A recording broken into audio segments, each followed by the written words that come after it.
उस डीसी की क्या रेट होगा जिसने बिना किसी डॉक्यूमेंट के कानून को तो वायलेट किया है कि अपनी पोस्ट का भी दुरुपयोग कर दिया।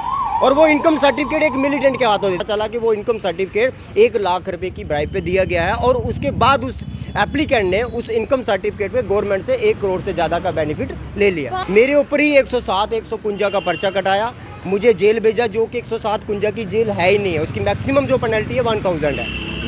हम कहते हैं कि हम करप्शन बिल्कुल जड़ से ख़त्म करना चाहते हैं और कई पार्टीज इस बात का दावा भी करती हैं और जब चुनाव आते हैं एक ही नाम होता है कि करप्शन को जड़ से मिटा दिया जाएगा। पर अगर इस तरह के इल्ज़ाम लगे कि एक डीसी ही करप्शन कर रहा है तो आप उसको किस तरह से देखेंगे? अगर आप इस बात पर विश्वास नहीं कर रहे हैं तो मेरे साथ एक शख्स मौजूद है जो कि इस बात को पुख्ता क्लियर करता हुआ नज़र आ जाएगा कि वो ये बात एक बार नहीं बल्कि बार बार कह सकता है कि करप्शन तो हुई है और उसका इकलौता विटनेस अगर आप माने तो वो मैं हूँ। चलिए बातचीत करते हैं, जानने की कोशिश भी कि आखिरकार वो कौन सा डीसी था जिस पर ये इल्ज़ाम लग रहे हैं और करंट डीसी का उस पर क्या कहना है। कौन से वो डीसी थे जिस पर इल्ज़ाम है और सबसे बड़ी बात अब करंट डीसी क्या कह रही हैं और आखिरकार आप इकलौते विटनेस कैसे हुए? देखिए, मैं एक सोशलिस्ट हूँ और आरटी एक्टिविस्ट हूँ। मैं पिछले 22 साल से समाज की सेवा के लिए चल रहा हूँ और मेरे ऑलमोस्ट हर ऑफिस में आना जाना लग रहा था फॉर सोसाइटी। मैं डीसी उस टाइम डीसी सिमरनदीप थे जम्मू के अंदर, 2016 की बात है ये। मेरे पास एक डॉक्यूमेंट आया जिसका नाम था इनकम सर्टिफिकेट। इनकम सर्टिफिकेट का मैं आपको कानून बता दूं, उसके लिए 3 डॉक्यूमेंट नेसेसरी होते हैं। One is the affidavit, and other is the ration card, and thirdly उसका जो सबसे इम्पॉर्टेंट जो डॉक्यूमेंट है वो होता है पटवारी की रिपोर्ट। उसके बाद कंसर्न तहसीलदार जो है वो नायब तहसीलदार की रिपोर्ट लेता है, उसके बाद वो उसको इनकम सर्टिफिकेट देता है और वो भी चेक करता है कि जो इसका राशन कार्ड है वो कितने मेंबर है और इसकी जो इनकम शो की जा रही है वो कितनी है। वो लेबर के हिसाब से, जो मिनिमम लेबर गवर्नमेंट के, उसके हिसाब से देते हैं। 2016 में एक इनकम सर्टिफिकेट इशू किया गया जो कंसर्न तहसीलदार था with the approach of the concern DC mister Simrandeep Singh. इन्होंने एक इनकम सर्टिफिकेट एक अननोन पर्सन को, like a militant, I clear it, unknown person means as per definition unknown person is a militant. अब मैं उसको डिफाइन कर सकता हूँ as per the direction of honourable Supreme Court what is the job profile of a militant. जब उसका मैंने document की मेरे पास copy I, original copy I, not photostat copy, original copy मेरे हाथ में रंगे आई। मैंने कंसर्न डीसी से बात की कि आपने ये इनकम सर्टिफिकेट इशू किया है, please kindly provide me the certificate copy of the application along with affidavit and Patwari report. But उसके बाद उन्होंने क्या किया, मैंने रिटर्न कंप्लेंट दी, उसके बाद उन्होंने क्या किया, उस कंप्लेंट को तो दबाया, उस तहसीलदार को भी इनकरेज किया और उनको इनकरेजमेंट के तहत उनको तहसीलदार से एसडीएम बना दिया, जो कि उनका कैडर भी नहीं था। एसडीएम की post below than KAS officer नहीं हो सकती है। और वो कहाँ के तहसीलदार थे उस समय? ये जम्मू खास की बात है, जम्मू खास में थे और वो रिकवरी तहसीलदार थे। उनको 2016 की बात, 2016 की बात है ये। तो उसके बाद जब कंप्लेन फाइल हुई, उन्होंने उस कंप्लेन को मॉरली डाउन करने के लिए मेरे ऊपर ही 107 151 का पर्चा कटाया, मुझे जेल भेजा, जो कि 107 की जेल है ही नहीं है। उसकी मैक्सिमम जो पेनल्टी है 1000 है, उससे ऊपर उसकी पेनल्टी नहीं है। कस्टडी तो है ही नहीं उसकी, लेकिन वो जेलर अच्छे तो उन्होंने रिफ्यूज़ किया। और पिछले 5 साल से मैं कंटिन्यू इस कंप्लेंट को फॉलो कर रहा हूँ, लेकिन इसके ऊपर कोई भी कमेंट्स, कोई भी जो इसकी प्रोसीडिंग है वो नहीं आ रही। क्यों लगता है ऐसा, क्या वजह है? क्योंकि कई इस समय जितने भी एडवाइज़र आए उन्होंने भी इनडायरेक्टली, और जो पीछे गवर्नर साहब रहे उन्होंने भी इनडायरेक्टली बोला कि अगर मैं यहाँ से जाऊँगा तो वो करप्शन की वजह से है, यहाँ पर करप्शन बहुत ज़्यादा है। तो क्या ये जो एक प्रमाण आप दे रहे हैं ये क्लियर कहता है कि यहाँ पर करप्शन बहुत ज़्यादा है? और देखिए मैम, करप्शन एक होती है कि आप अपने कैडर के हिसाब से करप्शन करें। मैं इस चीज़ को बहुत ही शेमफुल समझता हूँ कि एक कंसर्न डीसी जो है, मार्केट के अंदर अगर आप चले जाओगे 10 रुपये की कप चाय बिकती है, 10 रुपये आज की डेट में कप चाय बिक रही है, लेकिन उस डीसी की क्या रेट होगा जिसने बिना किसी डॉक्यूमेंट के कानून को तो वायलेट किया है कि अपनी पोस्ट का भी दुरुपयोग कर दिया और वो इनकम सर्टिफिकेट एक मिलिटेंट के हाथों दे दिया। उस इनकम सर्टिफिकेट लगातार मिलिटेंट बोल रहे हैं। अब मैं ये जानना चाहूँगी कि आखिरकार वो मिलिटेंट कैसे, क्यों, क्या उसने कभी कोई हथियार उठाया था? क्या आपके पास इस तरह की जानकारी है? इसमें सुप्रीम कोर्ट की एक डेफिनेशन आई थी, what is the job profile of a militant. Militant की जॉब प्रोफाइल क्या और उसका जो पहला रोल है वो क्या है। अननोन पर्सन को आप क्या कहते हैं, कहेंगे जिस बंदे का कोई रिकॉर्ड ही नहीं है आपके पास। मिलिटेंट का क्या रिकॉर्ड होता है? कोई उसका रिकॉर्ड होता, कोई आज तक मिला? नहीं। तो आप एक अननोन पर्सन को एक सर्टिफिकेट दे रहे हैं जिसका आपके पास कोई रिकॉर्ड नहीं है, उसके माथे पे नहीं लिखा हुआ हु इज़ ही, क्योंकि रिकॉर्ड उसका या तो राशन कार्ड है या एफिडेविट है। Affidavit is the judiciary document. तो जहाँ आपकी पटवारी की रिपोर्ट है कि कम से कम कोई एक डॉक्यूमेंट ले लीजिए, आप सर्टिफिकेट दे रहे हैं उसको। तो मैं इस बिहाफ पे कह रहा हूँ कि वो मिलिटेंट है और था।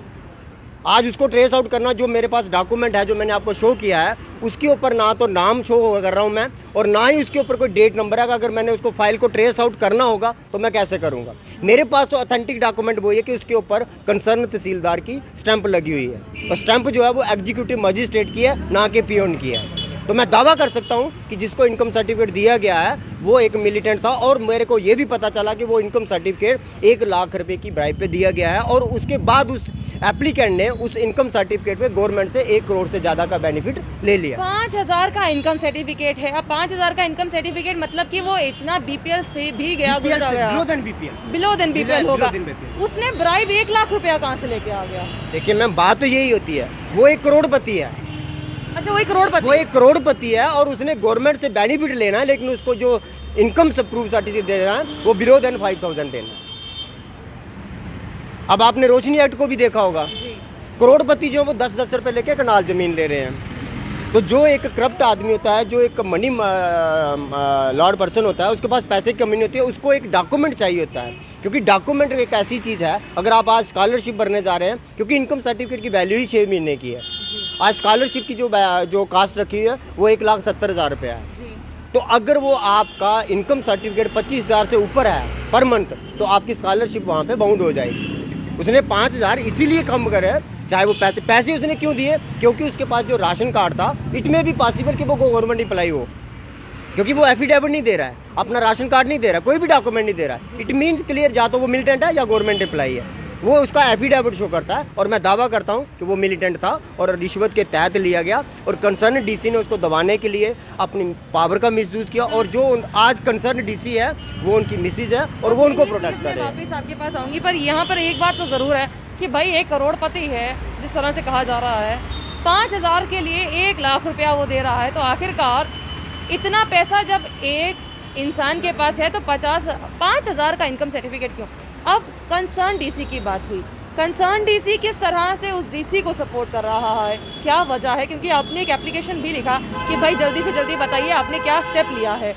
तो आपने वो स्टेप जो लेने की बात कही है, क्या आपको लगता है कि वो स्टेप लिया जाएगा? क्या आपको लगता है हायर अथॉरिटी तक ये बात पहुँचेगी? देखिए, मैंने तो उनको वैसे 5 साल तक तो मैंने केस को प्रोसीड किया है। आफ्टर दैट मैंने कंसर्न डीसी को बोला है, और उनको मैंने टाइम बाउंड किया है, विद इन 24 आवर्स आप मुझे डिस्पोजल दे दीजिए, क्योंकि मेरी कंप्लेंट रिटर्न में है, और जब कंप्लेंट रिटर्न में है तो I want to the disposal. Status उसका क्या है, उसका डिस्पोजल क्या है, वो बात की बात है, लेकिन मेरी कंप्लेंट रिटर्न में है। I want to the disposal of my complaint. अगर आप उसको डिसमिस कर रहे हैं, रिफ्यूज़ कर रहे हैं, then I approach before the higher authority. तो अगर वो मुझे नहीं दे रहे हैं, वैसे उन्होंने 24 घंटे टाइम हो गया, उसके बाद कल मैंने ऑनरेबल एलजी ग्रीवेंस सेल में फाइल कर दी है कंप्लेंट। वो जो है वो फॉरवर्ड भी हो चुकी है, वो वहाँ से निकल भी चुकी है। अब वो इसके लिए क्या प्रोसेस अपनाते हैं, क्या नहीं अपनाते, वो बात की बात है। चलिए, बहुत बहुत शुक्रिया एक ऐसी तमाम जानकारी देने के लिए जो शायद आम जनता के दिमाग में होगी भी नहीं, और आज किसने समझा होगा। आजकल इनकम सर्टिफिकेट बनाना बहुत आसान हो गया है, अगर इस तरह से देखा जाए तो बहुत आसान हो गया है। कोई 1 लाख रुपया लेके आएगा और आराम से इनकम सर्टिफिकेट बना लेगा, और जिसको इनकम सर्टिफिकेट बनाने की ज़रूरत है वो दर दर की ठोकरें खाएगा, और बार बार एक ऑफिस से दूसरे ऑफिस से पहले ऑफिस में चक्कर लगाएगा, अपने चप्पलें घिसाएगा, और फिर भी शायद हो सके तो उसका इनकम सर्टिफिकेट बन जाए। पर आखिरकार जिसका इनकम सर्टिफिकेट बनना चाहिए ही नहीं, उसका 5,000 का इनकम सर्टिफिकेट कैसे बन गया? दूसरी बात कि आखिरकार एक डीसी को दूसरा डीसी सपोर्ट क्यों कर रहा है? अगर एक डीसी ने करप्शन किया है, जिस तरह से उन पर इल्जाम लगाए जा रहे हैं, तो फिर दूसरे डीसी को इसी समय सामने आकर ये बात को क्लियर करना चाहिए कि क्या वो सही या नहीं, क्योंकि जिस डीसी की बात हो रही है वो इस समय हायर अथॉरिटी में अभी भी विद्यमान है। जो समय डीसी सिमरनदीप सिंह थे, आज भी हायर अथॉरिटी में आज भी विद्यमान है। बहुत बड़ी बात है। जम्मू कश्मीर की जिम्मेदारी है आपके ऊपर, और आपको संभालना ज़रूरी है। बट अगर इस तरह की केसेस सामने आए तो कहीं ना कहीं आम जनता का भरोसा ज़रूर उठ जाएगा, क्योंकि आप एक IAS कैडर के हैं। बने रहिए जम्मू परिवर्तन के साथ। मुझे और अभिषेक जी को दीजिए इजाज़त। नमस्कार।